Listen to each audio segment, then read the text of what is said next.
वन्दितु सर्वसिद्धे धुविममलमणोवमं गदिं पत्ते वोच्छामि समय पाहुड मिणमो सुध केवली बलिलम। पिछली कक्षा में हमने समझा था कि जीव में जिस प्रकार ज्ञान दर्शन उपयोग है, यदि उसी प्रकार क्रोधादि विभाव परिणामों को हम जीव का वास्तविक स्वभाव मान लेंगे तो उसमें बहुत बड़ी हानि हो जाएगी। स्वभाव मानने पर वे क्रोधादि कषाय रूप परिणाम सिद्धों के भी हो जाएंगे। फिर तो इन कषायों का जीव में कभी अभाव ही नहीं होगा। सिर्फ कषाय ही नहीं, फिर तो जितने भी कर्म नो कर्म हैं ये सब जीव के स्वभाव हो जाएंगे।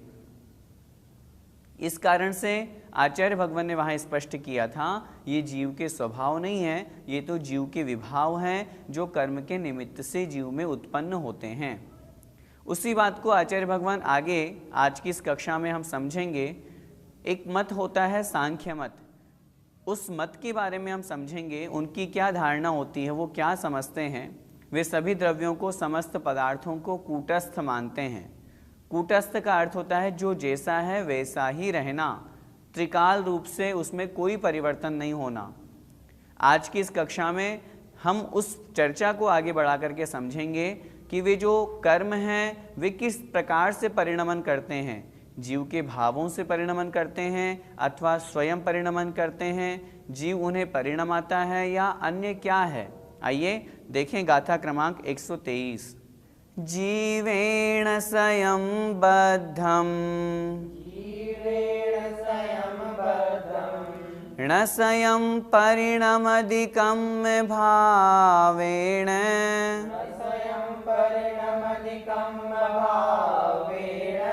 यदि पुग्गलद्रव्यमिणम् अपरिणामी तदा होदि। बोलिए, जीवेण स्वयं बद्धं न स्वयं परिणमधिकं भावेन यदि पुग्गलद्रव्यमिणम् अपरिणामी तदा होदि। जीवेण स्वयं बद्धं न स्वयं परिणमधिकं भावेन यदि पुग्गलद्रव्यमिणम् अपरिणामी तदा होदि। आज की इस कक्षा में हम 3 गाथाएं पढ़ेंगे। इस विषय से संबंधित तीनों गाथाएं एक साथ दी हुई है, इसलिए हम 3 गाथाएं एक साथ पढ़ेंगे। आइए पहली गाथा का हमने उच्चारण किया, उसका अर्थ देखते हैं। जीवेण स्वयं बद्धं, जीवे अर्थात जीव में, ण अर्थात नहीं, स्वयं अर्थात स्वयं अपने आप, बद्धम अर्थात बंधा है अथवा बंधता है। ण स्वयं परिणमधिकं भावेण, ण अर्थात न नहीं, स्वयं अर्थात स्वयं अपने आप, परिणमदि परिणमन करता है, कम भावेण कर्म भाव से, कर्म रूप से। किसकी चर्चा चल रही है? तीसरी पंक्ति में कह रहे हैं यदि पुग्गलद्रव्यमिणम्, यदि अर्थात यदि, पुग्गलद्रव्यम् इणम्, इणम् अर्थात यह, पुग्गलद्रव्यम् अर्थात पुद्गल द्रव्य। यदि हम ऐसा मान लेंगे, 2 चर्चा कर रहे हैं। पहली चर्चा कर रहे हैं यदि हम ऐसा मान लेंगे कि यह जो पुद्गल द्रव्य है ये जीव में स्वयं नहीं बंधा, यदि ये पहला प्रकरण माने कि जीव में यह स्वयं नहीं बंधा, तो फिर इसको बांधा किसने? यदि दूसरा प्रकरण, दूसरी चर्चा जो कर रहे हैं न स्वयं परिणमधिकं भावेण, यदि हम ऐसा मान लेंगे कि यह पुद्गल द्रव्य स्वयं कर्म रूप में परिणत भी नहीं हुआ, कर्म भाव रूप से परिणमन भी नहीं किया। यदि हम ऐसा मान लेंगे अपरिणामी तदा होदी, चौथी पंक्ति का अर्थ अपरिणामी अर्थात अपरिणामी, परिणमन नहीं करने वाला, तदा मतलब तब, होदी मतलब होता है। कौन होता है अपरिणामी? पुद्गल द्रव्यम अर्थात पुद्गल द्रव्य। यहाँ चर्चा चल रही है पुद्गल द्रव्य जो कर्म रूप में परिणत हुआ, क्या पुद्गल द्रव्य ने उसे परिणाम आया या जीव ने उसे परिणाम आया या स्वयं वह परिणमन को प्राप्त हुआ?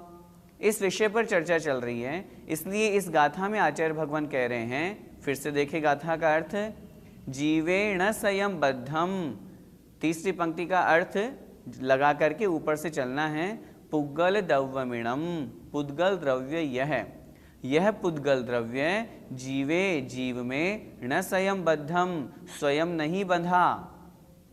पुद्गल द्रव्य को जीव ने नहीं बांधा, जीव में स्वयं नहीं बंधा वो। न स्वयं परिणमदि कम भावेण, और वह पुद्गल द्रव्य स्वयं कर्म भाव से, कर्म रूप से स्वयं बंधा भी नहीं है, स्वयं परिणमन भी नहीं किया। यदि ऐसा मानते हैं अपरिणामी तदा होदी, तो वह पुद्गल द्रव्य अपरिणमनशील हो जाएगा, फिर तो पुद्गल द्रव्य का परिणमन ही नहीं होगा। जबकि संसार में ऐसा कोई भी द्रव्य नहीं है जिसका परिणमन न होता हो। द्रव्य का परिणमन तो होगा ही होगा, क्योंकि द्रव्य का स्वभाव है उत्पाद व्यय द्रव्य युक्तम सत, सत द्रव्य लक्षणम, जिसमें परिणमन होता रहे उसी का नाम द्रव्य है। इसलिए पुद्गल द्रव्य जो है वो किसी न किसी रूप में परिणमन अवश्य होगा। यदि ये दोनों कथन नहीं मानेंगे तो फिर वह पुद्गल द्रव्य अपरिणामी बन जाता है। गाथा का भावार्थ देखें, यह पुद्गल द्रव्य जीव में स्वयं नहीं बंधा है और कर्म भाव से स्वयं परिणमन नहीं करता है। यदि ऐसा मानोगे तब तो वह अपरिणामी हो जाएगा। अर्थात दोनों ही कथन यदि हम स्वीकार नहीं करेंगे तब तो वह जो पुद्गल द्रव्य है वो अपरिणामी हो जाएगा, अर्थात परिणमन नहीं करने वाला हो जाएगा। पंडित जी, जीव और पुद्गल का बंध किस प्रकार होता है? जीव राग द्वेष अथवा मिथ्यात्व आदि रूप परिणाम करता है। उन परिणामों का निमित्त प्राप्त करके जो पुद्गल की कारण वर्गणाएं हैं वो कर्म रूप में परिणत होती है। इसलिए जीवों का और पुद्गल का, पुद्गल में कारण वर्गणाओं का आपस में बंध होता है। निमित्त क्या बना? जीव के परिणाम। जैसे ही जीव ने परिणाम किए उस परिणाम को निमित्त प्राप्त करके वे कारण वर्गणाएं स्वयं कर्म रूप में परिणमित हो जाती है। जीव परिणाम क्यों करता है, कैसे करता है? जैसे ही जो पूर्व में उसके कर्म बंधे हुए थे उन बंधे हुए कर्मों का उदय प्राप्त होता है। उन कर्मों का उदय होने से उसके परिणाम वैसे बनते हैं और परिणाम वैसे बनने से पुनः उसके कर्म वैसे बंध जाते हैं। इस प्रकार यह चक्र चलता रहता है और जीव कर्मों से सहित होकर के संसार में भटकता रहता है। इस गाथा का पद्यानुवाद देखते हैं। जो जीव में जड़ बंधा न स्वयं बंधा है, वो कर्म रूप ढलता न स्वयं सदा है। ऐसा त्वदीय मन का यदि भाव होगा, तो मित्र पुद्गल नहीं परिणामी होगा। हमने जो पहली गाथा समझी उसी गाथा का आगे और प्रसंग बढ़ाते हुए आचार्य भगवान अगली गाथा में कहते हैं, देखें। कम्मयवग्नासूय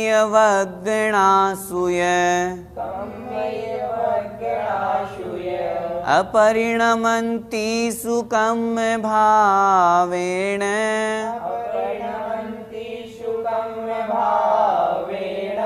संसारस्य अभावो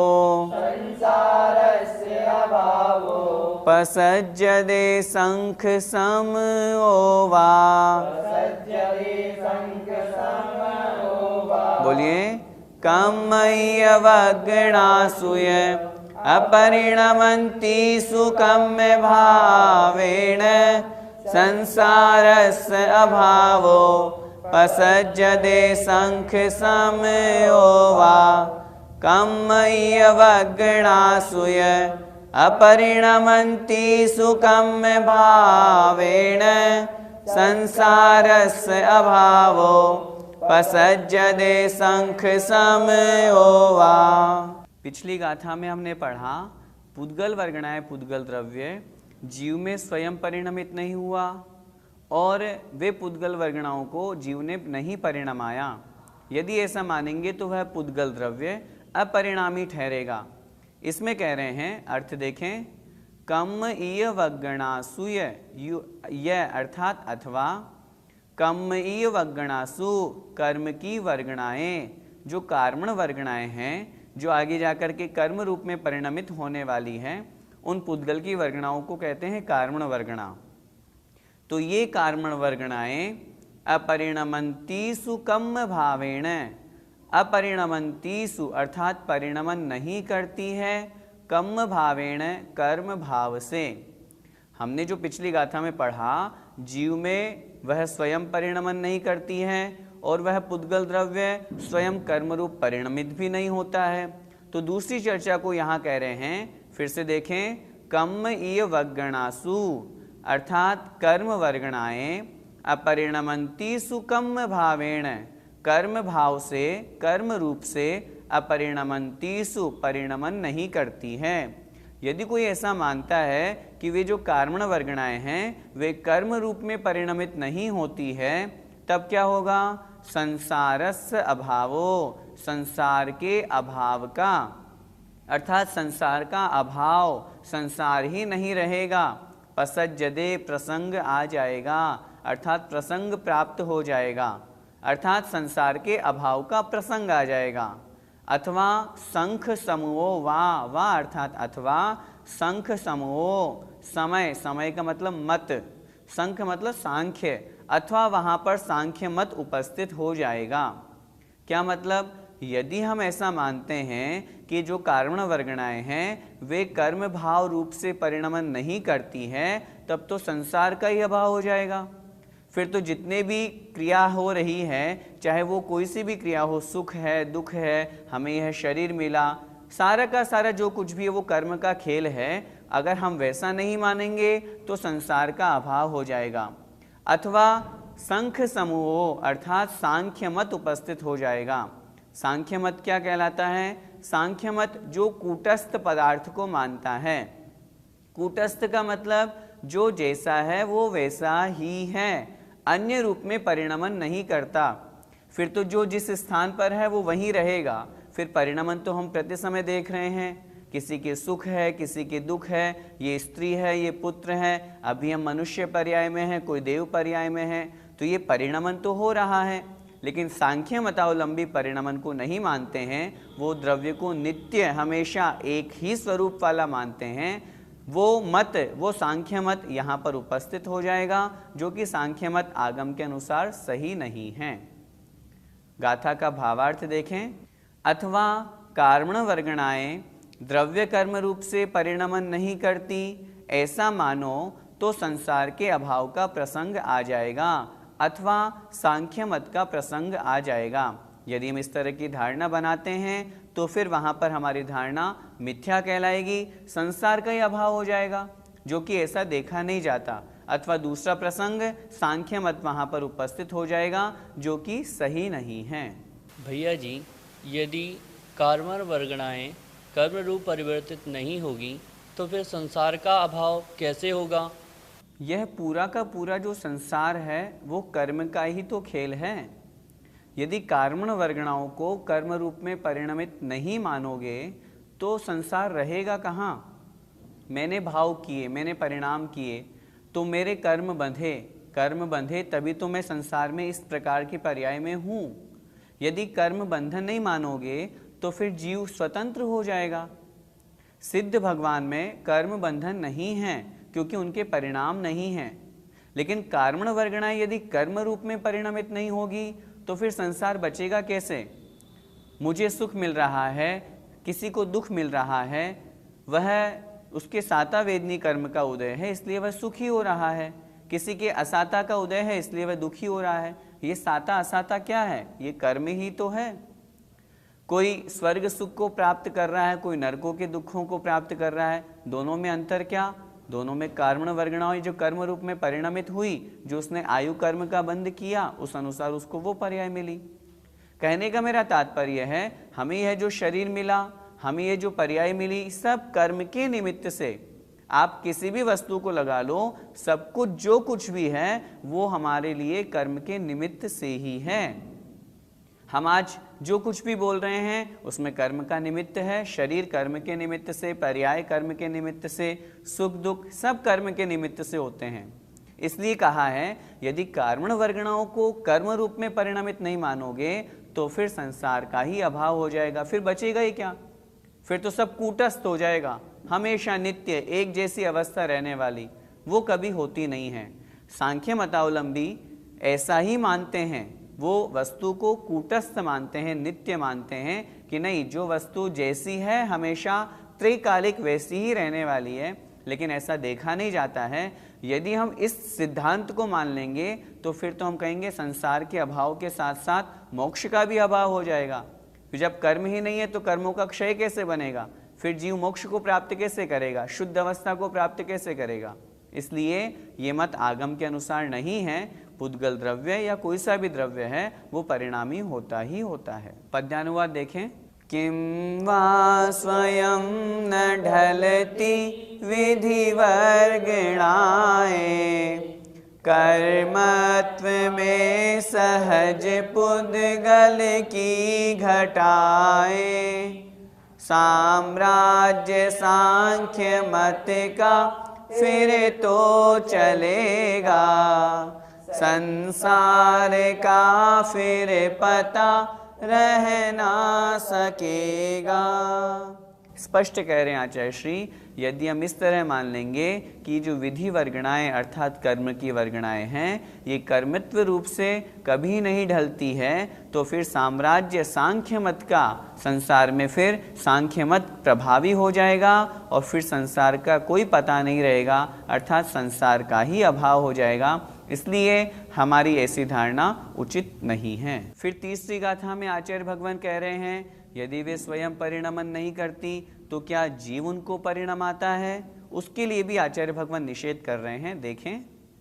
जीवो परिणामय दे, जीवो परिणामय दे, पुग्गल दौवाणिकं भावेण,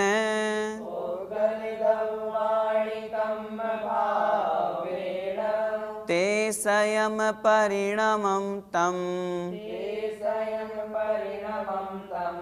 कहम तु परिणामय दिनानि। बोलिए।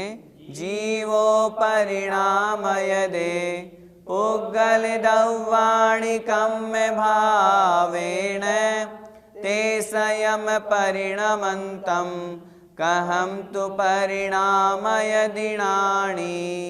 जीवो परिणामय दे, पुग्गल दौवाणिकं भावेन, ते स्वयं परिणमन्तं, कहम तु परिणामय दिनानि। देखें अर्थ। जीवो परिणामय दे, जीवो अर्थात जीव, परिणामय दे परिणमन कराता है। जीव परिणमन कराता है किसको? पुग्गल दौवाणी पुद्गल द्रव्यों को। यदि हम ऐसा कहें, जीव पुद्गल द्रव्यों को परिणमन कराता है। किस रूप में? कर्म भावेण अर्थात कर्म भाव से। यदि जीव पुद्गल द्रव्य को कर्म भाव से, कर्म रूप से परिणमन कराता है, यदि ऐसा कहते हैं तो ते स्वयं परिणमम तम, ते अर्थात वे, स्वयं अर्थात स्वयं, अपरिणमम तम परिणमन नहीं करते हुए, अर्थात अपरिणमन करते हुए, कहम कैसे, किस प्रकार, तू मतलब तो, परिणाम यदि परिणमन करा सकता है, णाणी अर्थात ज्ञानी। ज्ञानी जीव वे स्वयं अपरिणमन करते हुए पुद्गल द्रव्यों को कैसे परिणमा सकता है? क्या मतलब? आचार्य भगवान इस गाथा में ये कह रहे हैं कि यदि हम ऐसा माने कि जीव स्वयं जानबूझ करके हठात बलात् बलपूर्वक उन कर्म वर्गणाओं को, पुद्गल वर्गणाओं को कर्म रूप में परिणमित कराता है, तो वह जो ज्ञानी जीव है वह स्वयं परिणमन नहीं कर रहा, वह स्वयं अपरिणमनशील होते हुए उन पुद्गल द्रव्यों को कर्म रूप में कैसे परिणमा सकता है, अर्थात नहीं परिणमा सकता। एक बार फिर से देखें गाथा का अर्थ। जीवो परिणामयदे, जीव परिणमन कराता है। किसको? पुद्गल द्रव्याणि, पुद्गल द्रव्यों को। किस रूप में? कर्म भावेण, कर्म भाव से, कर्म रूप में। जीव पुद्गल द्रव्यों को अथवा कार्मण वर्गणाओं को कर्म रूप में परिणमित कराता है, परिणमन कराता है।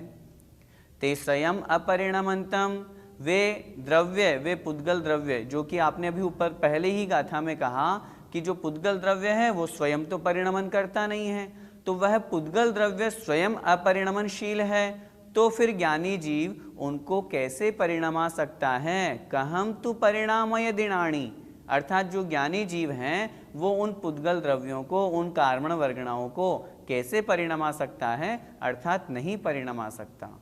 गाथा का भावार्थ। जीव पुद्गल द्रव्यों को कर्म भाव से परिणमन कराता है। यदि ऐसा मानोगे तो स्वयं अपरिणमन करते हुए ज्ञानी जीव उन्हें, उन पुद्गल द्रव्यों को किस प्रकार परिणमन करा सकता है? ज्ञानी जीव स्वयं अपरिणमनशील है, अथवा वे पुद्गल द्रव्य जो कि आपने ऊपर कहा वे स्वयं अपरिणमनशील है, फिर ज्ञानी जीव उन्हें परिणमन कैसे करा सकता है, अर्थात नहीं करा सकता। पंडित जी, बंद होते समय जीव और पुद्गल में क्या परिणमन होता है? जब बंध होता है तब दोनों में परिणमन होता है। जीव में क्या परिणमन होता है? जीव में राग द्वेष आदि जो विकारी भाव है उनकी उत्पत्ति होती है। उस उत्पत्ति का निमित्त प्राप्त करके जो पुद्गल की कार्मण वर्गणाएं हैं वो कर्म रूप में परिणमित होती है। जीव में क्या परिणमन हुआ? जीव के द्वारा राग द्वेष किया गया, मिथ्यात्वादी रूप भाव किया गया। पुद्गल में क्या परिणमन हुआ? पुद्गल का जो कार्मण वर्गणाएं हैं वो कर्म रूप में परिणमित हुई। इस प्रकार जब भी बंध होगा दोनों में परिणमन होगा, जीव में भी और पुद्गल में भी। पुद्गल में कार्मण वर्गणा कर्म रूप से, जीव में जो वो रागद्वेष आदि विकारी भाव करता है तद्रूप उसके वैसा परिणमन कहा गया है। पंडित जी, तो फिर वास्तविक स्थिति क्या समझनी चाहिए? वास्तविक स्थिति हमें यह समझनी चाहिए, जीव के परिणामों का निमित्त प्राप्त करके कार्मण वर्गणाएं कर्म रूप में परिणमित होती है। यदि हम एक स्थिति मानेंगे तो फिर मात्र जीव के निमित्त से ही यदि, या जीव ही कर्मों को परिणमाता है तो फिर सिद्ध भगवान में भी वह प्रसंग उपस्थित हो जाएगा। यदि हम मात्र ऐसा मान लेंगे कि पुद्गल ही उनको परिणमा रहा है तो फिर वहाँ जीव का निमित्त नहीं है, तो फिर जो मिट्टी आदि है वो भी कर्म रूप में परिणमित हो जाएंगी, वो भी तो पुद्गल द्रव्य है। इसलिए स्पष्ट हमें अपनी धारणा यह समझनी है, निमित्त बने जीव के परिणाम, उन जीव के परिणामों का निमित्त प्राप्त करके वे कार्मण वर्गणाएं कर्म रूप में परिणमित होती है। यह निमित्त भी हमें व्यवहार से, अशुद्ध निश्चय से जानना चाहिए। शुद्ध निश्चय से तो सभी द्रव्य स्वयं परिणमन करते हैं। हमें क्या करना है? जब भी हम हमारे किसी भी प्रकार की कोई भी कर्म का उदय आए, साता रूप में अगर कोई कर्म उदय में आता है उसमें बहुत अधिक हर्ष ना करें। यदि असाता रूप कोई कर्म उदय में आता है हम उसमें विषाद ना करें, दुखी ना हो। कर्म के उदय का निमित्त प्राप्त करके हमें अपने परिणामों को संभालने का प्रयास करना चाहिए। यदि हम संभालेंगे तो नवीन कर्म बंध से हम बचेंगे, और जब नवीन कर्म बंध हमारा नहीं होगा तो निश्चित रूप से धीरे धीरे हमारे संसार का अभाव होगा। आचार्य श्री के द्वारा रचित पद्यानुवाद देखते हैं। आत्मा स्वयं परिणमा कर पुद्गलों को, देता बना विधि मनो विधि शक्तियों को। आश्चर्य है जड़ नहीं परिणामी, आत्मा उन्हें परिणमा सकता ही कैसे। जय जिनेन्द्र।